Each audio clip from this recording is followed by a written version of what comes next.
Сыр өңірінде мемлекет басшысының бастамасымен қолға алынған Таза Қазақстан республикалық акциясы жалғасуда. Қала әкімдігі жанынан құрылған жұмысшы топпен белгіленбеген орынға қоқыс қалдығын төгу, құрылыс талаптарын сақтамау және қаланың сәулеттік келбетіне кері әсерін тигізіп жатқан азаматтарға қатысты тексеріс жұмыстары жүргізілуде. Қала көшелерін таза ұстауға елді мекендерді көркейтуге бағытталған түсіндірме жұмыстарына қоғам белсендісі қалалық мәслихат депутаты Айгүл Мұсабаева қатысып, тұрғындарға түсіндірме жұмыстарын жүргізді.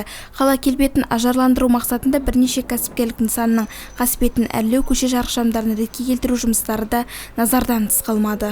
Бүгінгі мобильді топ мүшелері біз қазір уже міне бір айдың көлемінде болды. Жұмыс жоспар негізінде біз қаланың көшелері, әлеуметтік нысандар, кәсіпкерлік нысандар, міне осы жерлердегі және тұрғын үйлер, жеке тұрғын үйлер. Міне осы жерлердегі біз тазалықтың сақталу барысына біз зерделеу жұмысын жүргізіп жатырмыз.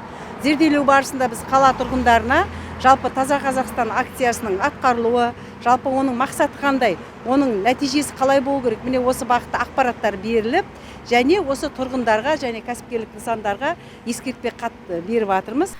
Айта кету керек, қаламыздың санитарлық тазалығын қамтамасыз етуге Қызылорда тазалығы мекемесі үздіксіз қызмет көрсетіп келеді. Аружан Серікбай, Сабыржан Қаратаев, Қызылорда қоғамдық телеарнасы.